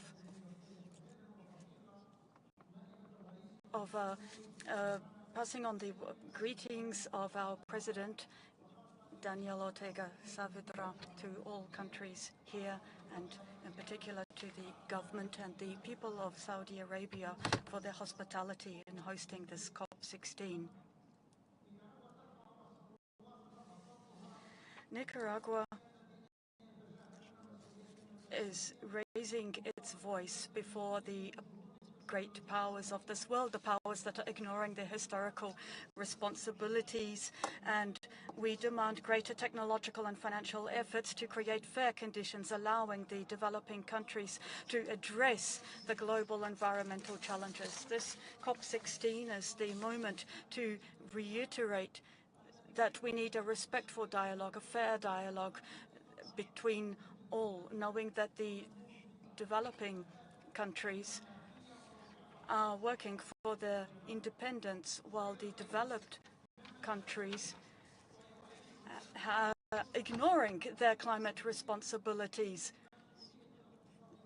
And they are those primarily responsible for the situation, in particular the Western countries, the great capitalist economies of the West, which are pursuing a destructive production and consumption model and are causing this climate crisis. The developing countries are working to reinforce action against climate change and desertification, to working for the Sustainable Development Goals and for addressing the multiple economic, environmental and social crises. Our natural resources are a heritage that we must protect.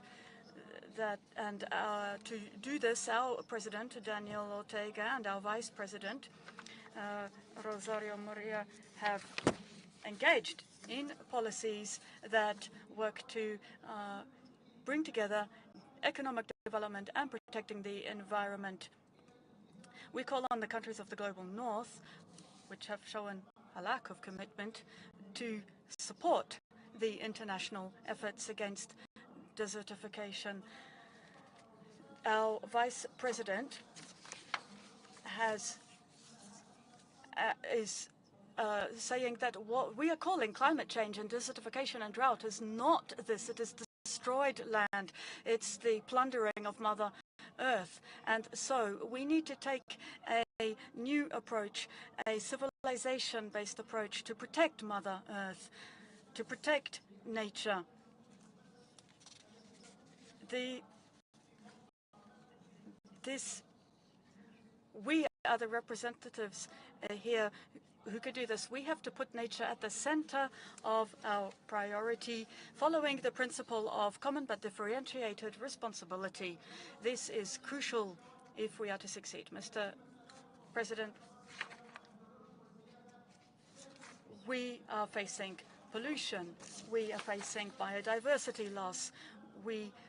And to conclude, ladies and gentlemen, we express our full and complete support to the Palestinian people, to the Palestinian cause, which is always at the heart of all international fora today.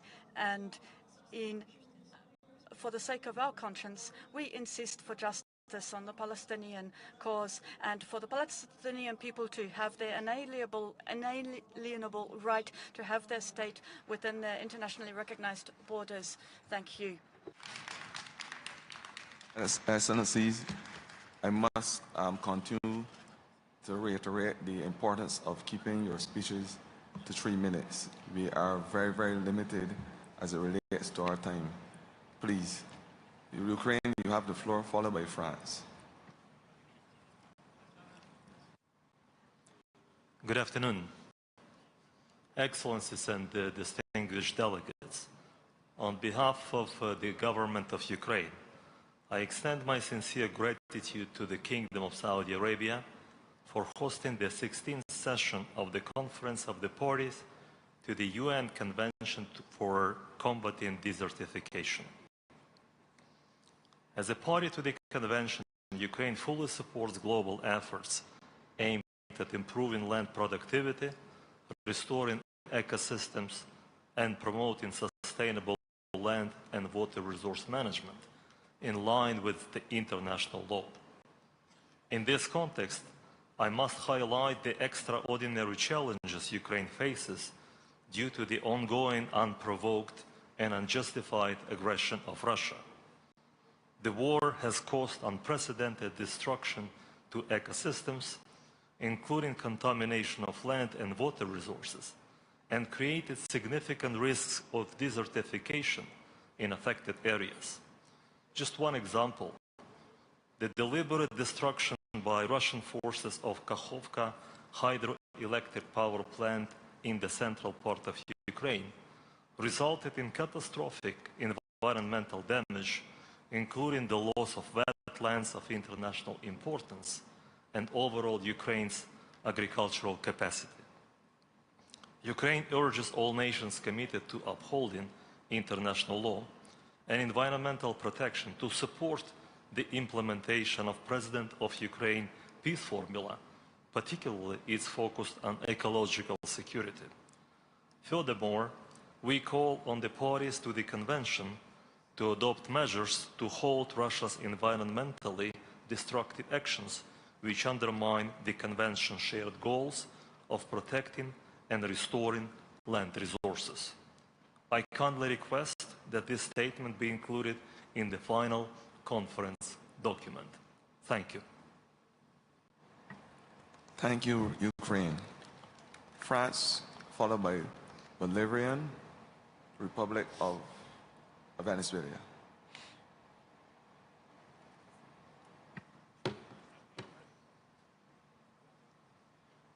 France, you have the... Yes, thank you very much. Monsieur le Président. Mr. Chairperson, ladies and gentlemen, friends, with now more than 25 million climate displacements in the world in 2023, partly linked to drought and to land degradation, it is today urgent to address the root causes of induced displacement, forced displacement.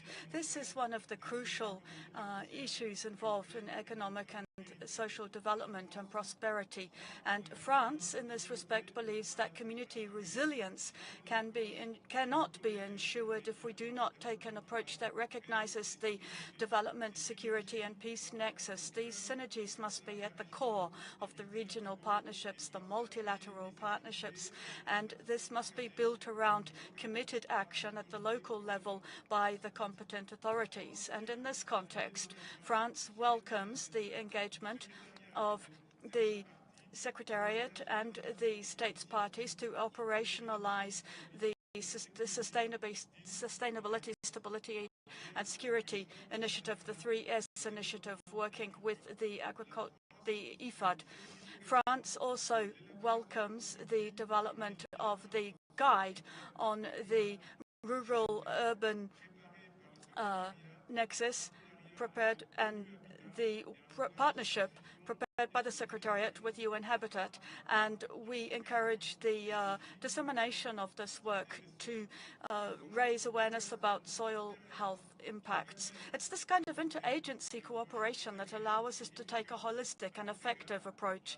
And in this regard, France, in its interministerial strategy on migration and development through to 2030, has set a goal of acting to address the structural causes of forced migration.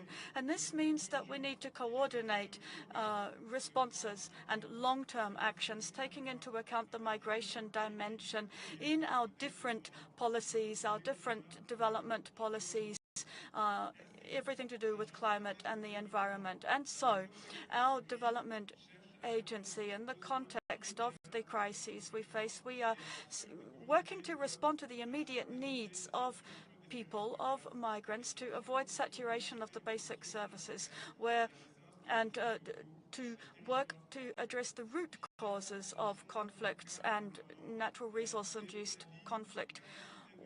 We are putting in place a rapid response capacity and more structured projects to rebuild trust between the different social groups.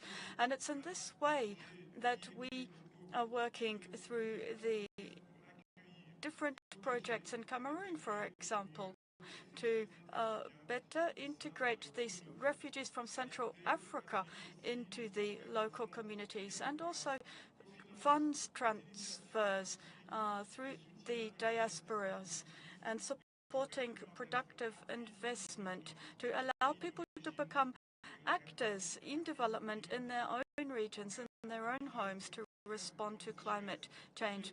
Also responding to drought, where there are often tremendous economic losses involved. This requires rapid and effective solidarity mechanisms. Diaspora finance could be optimized in this respect to address these crises. And I have no doubt that through these kinds of exchanges, we can share concrete solutions to better understand and to better manage forced displacements that are induced by desertification and drought. Thank you.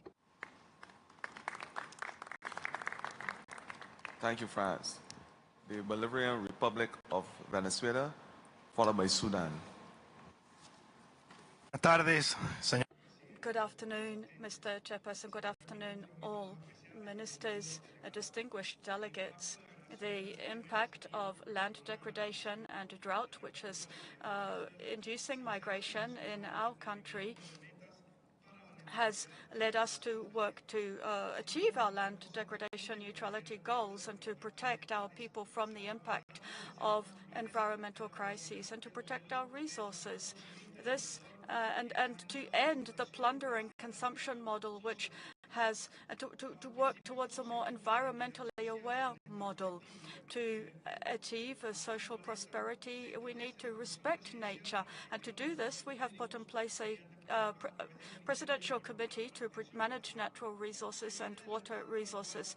We are also ensuring local active community participation and reforestation efforts, and implementing common projects for sustainable use, for biodiversity in our river basins, for integrated management of the different inputs and resources to ensure sustainable development, comprehensive management to protect the Amazon areas too, indigenous local knowledge, ancestral knowledge, tenure rights, rural and urban issues, gender dimension. All of this is integrated in our efforts to protect our resources and to act against drought, and also the impact of the El Niño phenomenon.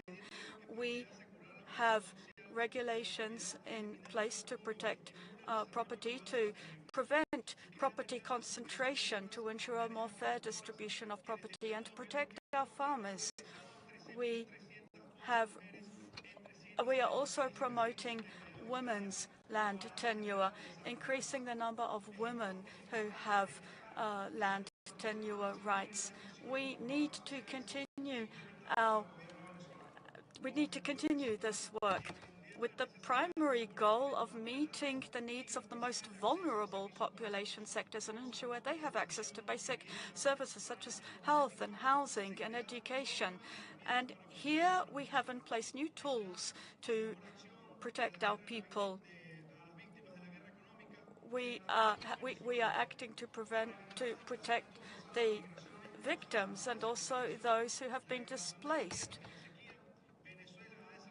We have put in place a series of policy decisions to work for people's welfare, to bolster our agro-food systems through inclusive participation and decision-making processes, including, for example, school meals. This is part of our education efforts. This will ensure that our people have access to school meals, and this has been a successful experience in our country for more than 20 years now. To conclude, I would also like to make a particular call here at this platform, calling on the developed countries which have benefited from the use of resources to fulfill their commitments and to ensure access to financing for the developing countries so that we can address the challenges of desertification, land degradation and drought, for food production and to protect life on our planet. Thank you, Mr. Chairperson, and I am sorry for having gone over time. Nice. Sudan and then Bahamas. شكرا سيد الرئيس. مشاركة السودان في كيف يمكن للإدارة المستدامة للأراضي والقدرة على الصمود في مواجهة. And we also believe that land management and resilience and acting against drought is crucial to, if we want to tackle the root causes of forced migration. Conflicts are having a negative impact on land, on natural resources, on our soils and our agriculture. And poor land management also during conflict situations. This is all having an impact too. And this is leading to violations of laws regarding land use and management. We all know that it is difficult to protect natural resources in a conflict situation. Land degradation is an urgent issue. Supporting land productivity, supporting soil health and our forests and our grazing lands. This is all crucial, and this is all being impacted. The situation this has all had an impact on our national situation. We have also seen the impacts of extraction industries, gold mining. This has also led to conflicts. It has exacerbated land degradation. It is a factor in the conflicts we see. And it is having a negative impact on the forests. And there is also illegal exploitation of resources. We have 10 million people who have been displaced. Now, if we want to address land degradation, we need to realize that this kind of degradation is a national security threat. When we have a conflict situation, we see decreasing vegetation cover. We've also got the use of landmines, chemical substances. This is adding to the crisis. Even when a conflict ends, there are still problems to be addressed. The plant cover, the situation of the animals, the livestock.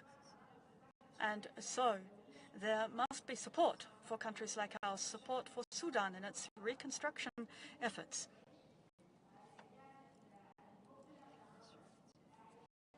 Land degradation is endangering livelihoods. When refugees seek ways to support their needs, and they end up having recourse to unsustainable agricultural practices.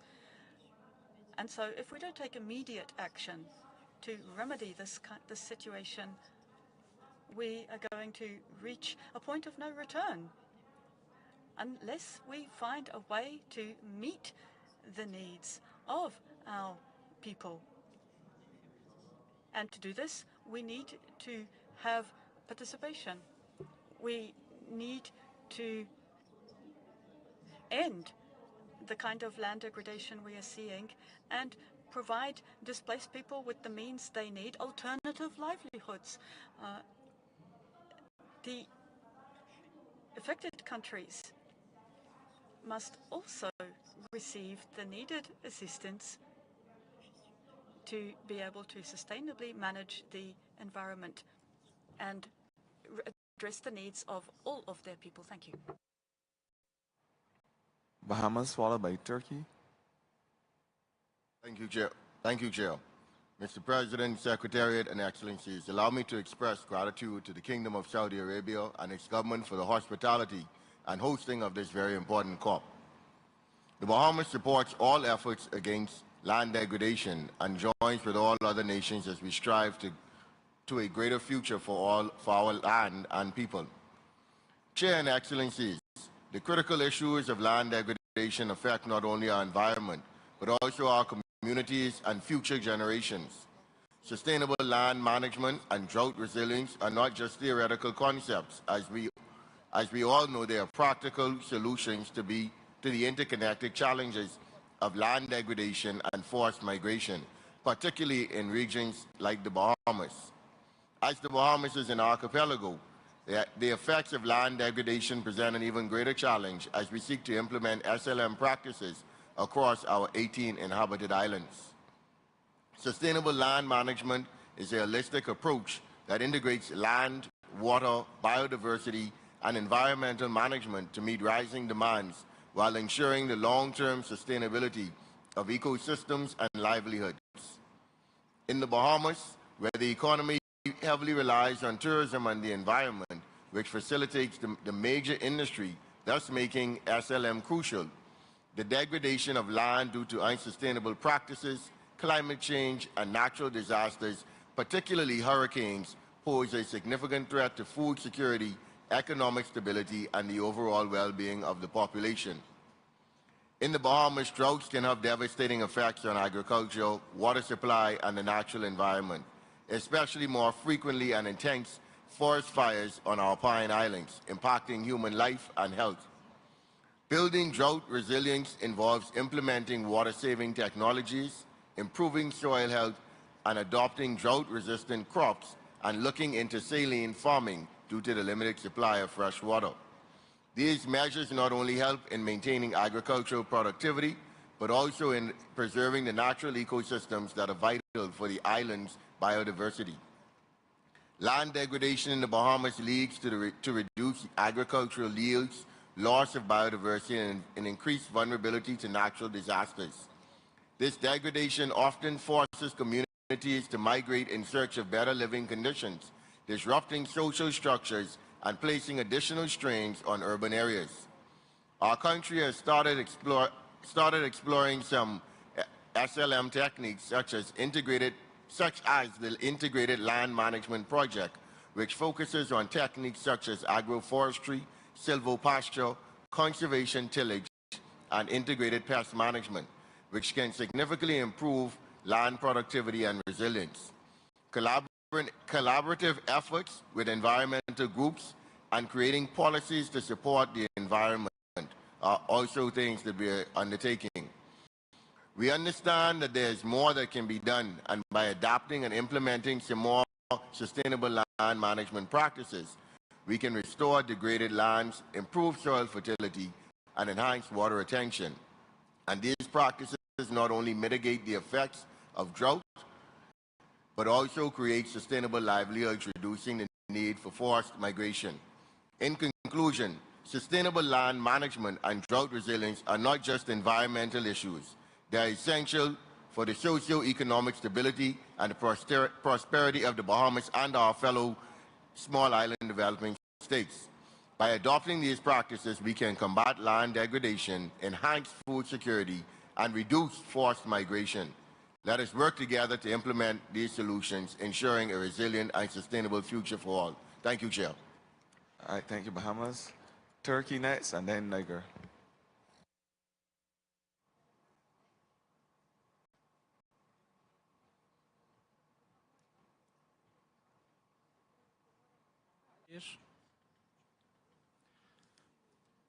Thank you, Mr. Chair. Dear President, dear delegates, the main agenda item of our meeting is one of the most tragic issues in human history: migration.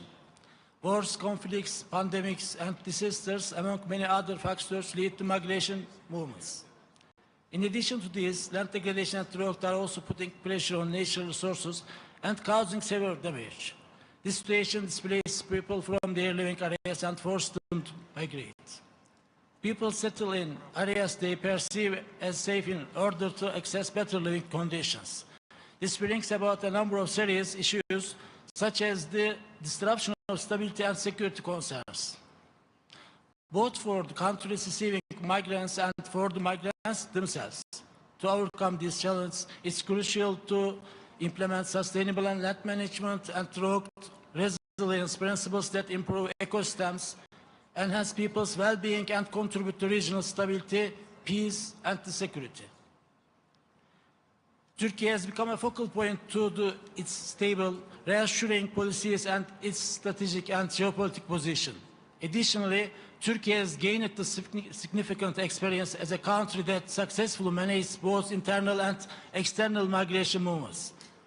To these characteristics, Turkey fulfills its historical responsibilities in establishing regional and global peace and justice in the international community. Turkey consistently offers these contributions through international collaborations. In this context, with the Ankara initiative we supported local development.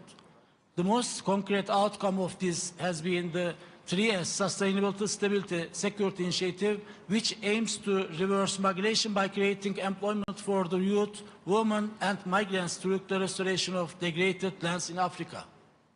Turkey has also implemented many exemplary initiatives in local development at the national level. The establishment of development agencies to reduce regional development disparities, the preparation and implementation of regional development plans that cover all sectors, and the strengthening of the economic incentive and support system with the encouraging financial mechanisms are among our successful practice in this regard. Of course, we support these efforts with sustainable land management practice and rural development projects that promote local economic and social development, aimed at minimizing the effects of drought, land degradation and climate change. One of these initiatives is related with village project, which we are implementing as the Minister of Environment, Urbanization and Climate Change. Through this project, we have largely completed the infrastructure works in our villages. With this support, we are creating the necessary conditions for the sustainability of our rural development projects. Thank you, Mr. Chair. Thank you, Niger, followed by St. Lucia.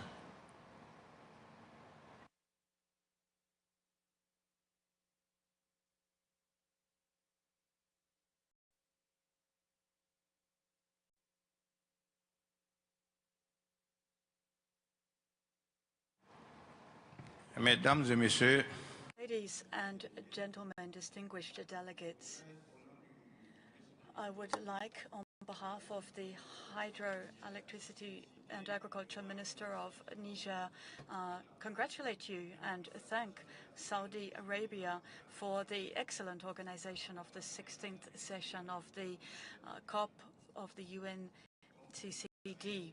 As you know, Niger is facing very diverse and complex changing needs. It's facing environmental upheavals that are exacerbated by climate change and land degradation. We have 87% of our population that's dependent on agriculture and livestock raising for their livelihoods. Our national economy and our communities are therefore very vulnerable to climate and environmental change and to natural resource pressures. Human mobility is linked to it's a historic phenomenon linked to changes in Western Africa, and it's also being mainstreamed into our adaptation strategy. For example, in October, we recorded 34,628 migrants in outgoing. 45% were outgoing and 33% were incoming, and 22% internal. And this shows the links between climate change, security threats, and population increase. All of this is all of this is leading to people, it's reshaping habitats and livelihoods and access to resources. So today, we don't just have one adaptation strategy faced to the climate and environmental and socio-economic risk that we face today. People are moving towards the coastal zones and mining zones. They are looking for new economic alternatives. This is pushing them into migration. Climate change and especially combating desertification. These are issues of paramount importance for Niger, and they require holistic approaches. These are issues not just for Niger. We believe in our country that if we want to regulate migration, we need to create activities that are focused on preserving our resources, nature-based solutions, and supporting young people and women. After all, these are the most vulnerable groups. We have to help them to develop viable economic projects, sustainable projects. Thank you. Thank you. Up next is St. Lucia, followed by Iraq. Thank you, Mr. Chair. Excellencies, ladies and gentlemen, as a Caribbean people, we have borne the brunt of many natural disasters, man-made shocks and crises. However, we are resilient. Our people depend on the land for survival. We have long had an intimate relationship with our land. It is the source of our integrity, our strength, and our longevity. The issue of drought is becoming a more impactful phenomenon on small island developing states. And although surrounded by water, the amount of fresh water available for agriculture and domestic use is rapidly diminishing. The Caribbean islands are some of the most drought-prone and water-stressed areas. The current drought situation exacerbates existing vulnerabilities within the agriculture sector. Farmers are struggling with insufficient water resources to irrigate their crops, leading to decreased productivity. This not only affects food availability, but also increases reliance on imported goods, which can further strain the economy. Our food security is at stake. When drought hit our communities, people are forced to find alternative livelihoods. In the Caribbean, our people enjoy the free movement among the islands. However, this brings with it its own multitude of challenges to the receiving countries, with strains on the medical sector, housing sector, and infrastructure sector, and other sectors as well. With small-scale economies and fragile environments, the movement of people due to stresses like drought and other natural disasters can be disastrous. Our islands can only support so much. I urge the global community to work together in recognizing the challenges that small island developing states are faced with, and for making the requisite resources available to overcoming this increasing prevalence, impact, and deleterious effects of drought on its people. Addressing the challenges of drought and land degradation requires a multifaceted approach involving innovative practices, community involvement, supportive policies, and international cooperation. By prioritizing those strategies today, we can ensure a more resilient future for the Caribbean and the wider seas community in general, one where our natural resources will be preserved for generations to come. Ladies and gentlemen, I thank you. Thank you, St. Lucia. We will now have Iraq, followed by Guatemala. Thank you, Mr. Chair. We in Iraq hope to become a green and sustainable Iraq as in the past, and to find a solution to degradation, sandstorms, dust storms, and migration. We want to create sustainable societies and to contribute in international and regional efforts to promote measures according to the UNCCD and according to the strategic framework 2018-2030. We want to harmonize our national policies with the needs of the local population and to improve our ecosystem so that we can be resilient to major environmental challenges. We have adopted major initiatives, including acting on many axes in order to develop our regional and international management of water resources, and to have also cross-boundary areas that are managed in a sustainable manner. We want to improve the productivity of our land, and we are working on adaptation with climate change. We have declared the creation of new natural resource reserves and adopted modern agricultural measures. We want to have a healthy soil. We want to support biodiversity, and we want also to support all our population, as it has been the case for our past years and throughout our history. Thank you. Thank you, Iraq, Guatemala, followed by the Russian Federation.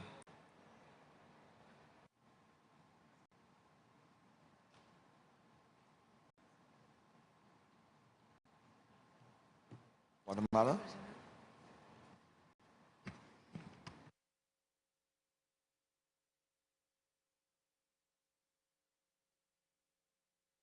The mic is on now. Excelentísimo. President of COP16, presidency's delegates, it's an honor for me to speak on behalf of Guatemala. I'd like to express our thanks to the government and the people of Saudi Arabia for their hospitality and for having agreed to host COP16 of the UN Convention to combat desertification. I'd like to thank the Secretariat for efforts made also. For us, we should underscore the global commitment to tackle the challenges linked to desertification, land degradation, and drought. Guatemala is one of the 20 mega-diverse countries in the world, and people agree we are pluricultural, multi-ethnic, multilingual. We have a Maya worldview with a particular link with nature. The Mayans, play a key role in preserving nature and biodiversity and ecosystems and water resources. We have to meet major challenges because of our climate vulnerability, and there is migration. The Central America corridor sees millions of people at risk of being displaced because of environmental degradation and drought, which affects vulnerable populations, and Guatemala is no exception.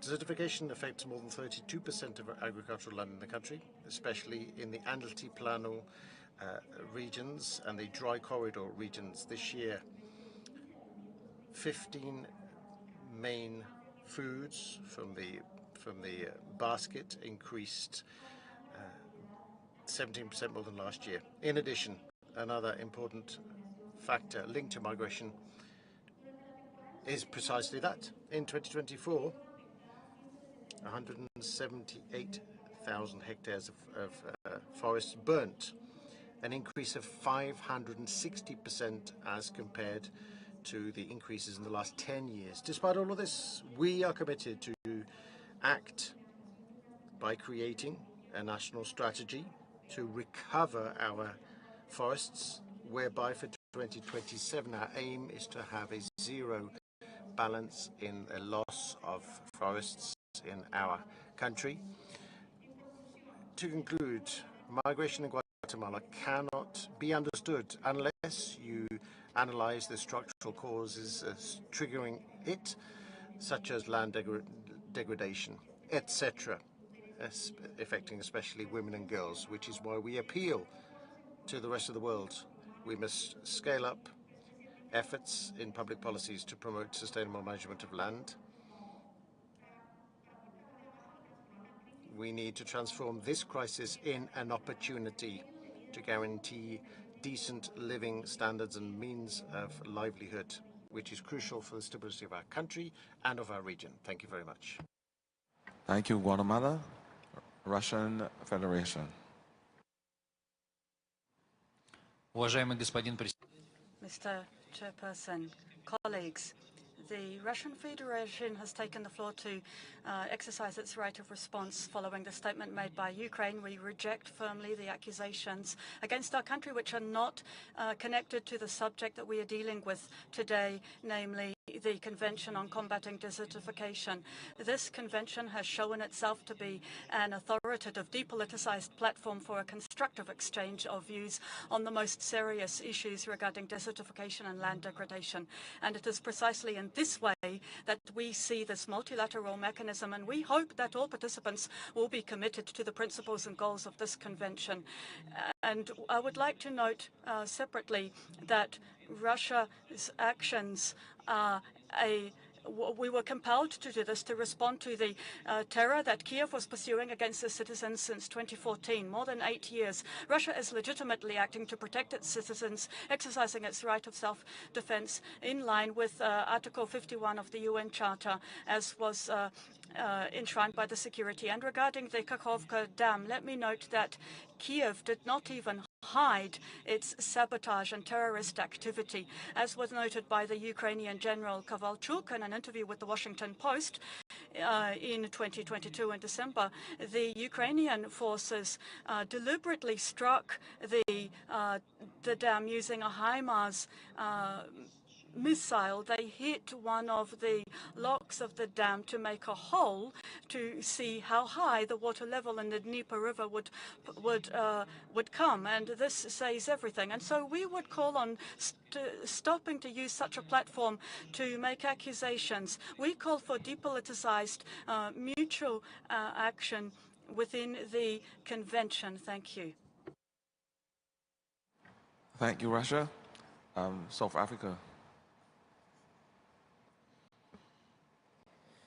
Thank you very much, co-chairs. We are well aware that the UNCCD reporting data dashboard of 2022 highlighted that about 1.2 billion people globally that are exposed to land degradation, while approximately 1.84 billion people are exposed to drought. Excellencies, land degradation, desertification, and drought are exacerbated by factors such as, amongst others, conflict, poverty, unpredictable weather patterns, and weak democratic governance. These factors somehow contribute to migration, which ultimately affects vulnerable communities. South Africa, like any other country, faces increasing threats to food production due to the impacts of climate change linked to meteorological hazards such as floods and droughts, and loss of productive land due to land degradation processes such as soil erosion, desertification, and drought. In this regard, there is also internal migration of people in search for better economic opportunities, and as land becomes unproductive to sustain livelihoods. In 2023, the Cabinet of South Africa adopted a national assessment report on the linkages between migration and land degradation. The report attests to the fact that there is internal and external migration in the country due to DLDD, climate change, and other environmental factors.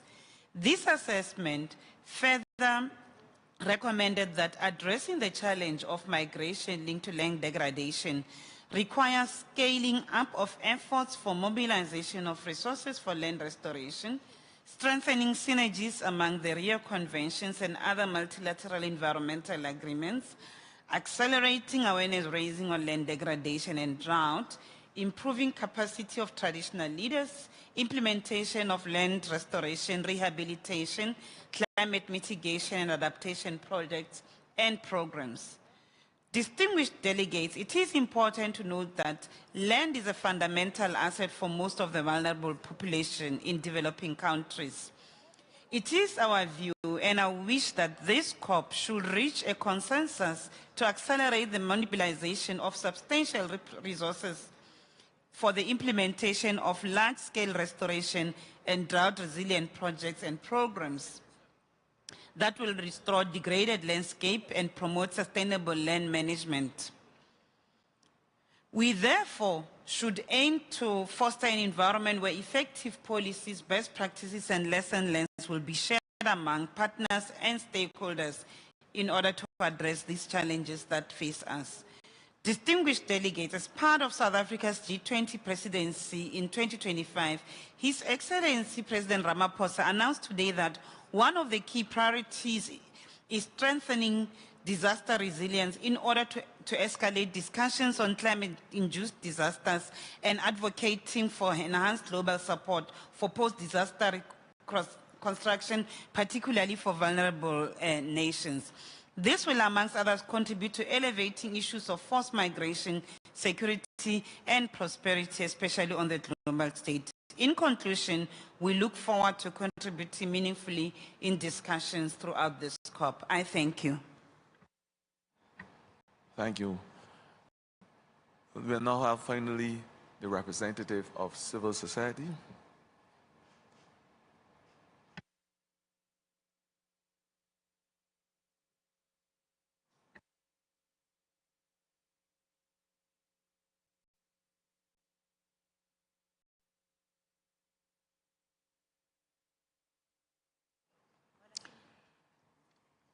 La déclaration des organisations. The statement by civil society organizations will be made by Fatima Takawa. Thank you, Mr. Chairman. Ladies and gentlemen,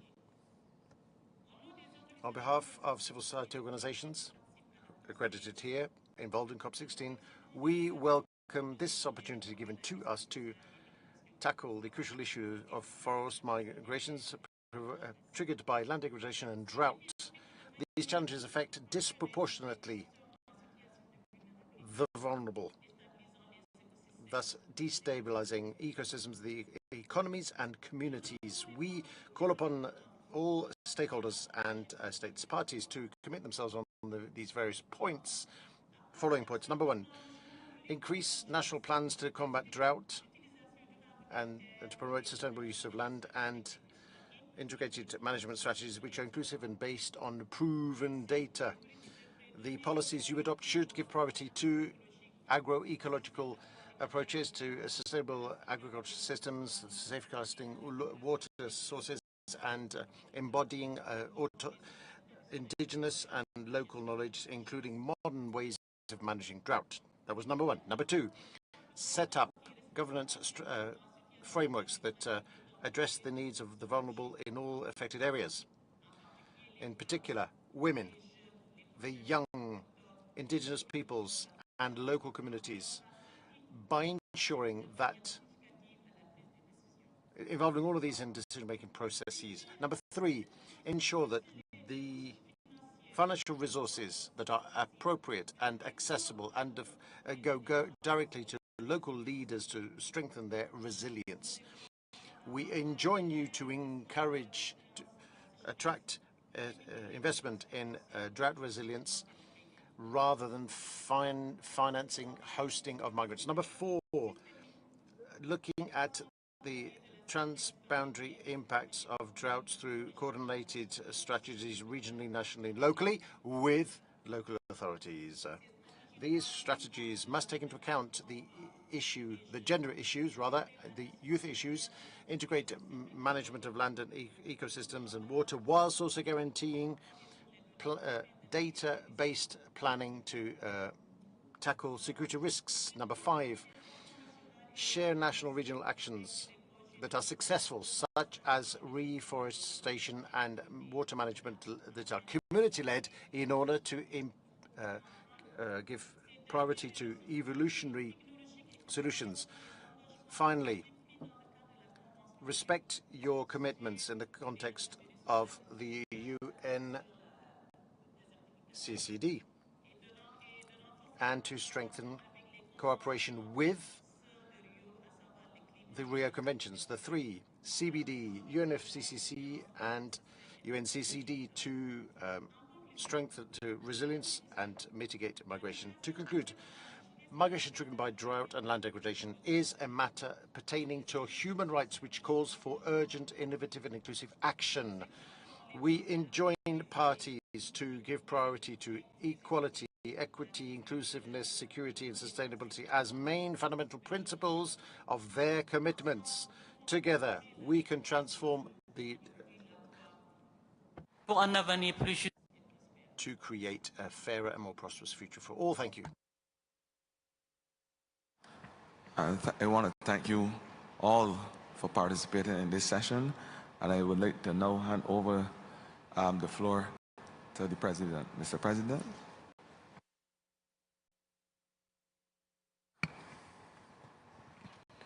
شكرا جزيلا. أود أن أشكر الرئيسين المشاركين. Thank you very much. I would like to thank the two co-chairs for the wise way in which they've steered the discussions this afternoon.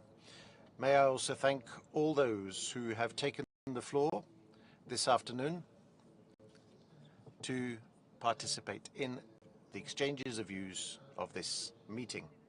We will now adjourn briefly, just enough time to rearrange the podium and move to the closure of the high-level meeting. I will ask you kindly to stay seated, ladies and gentlemen. Thank you.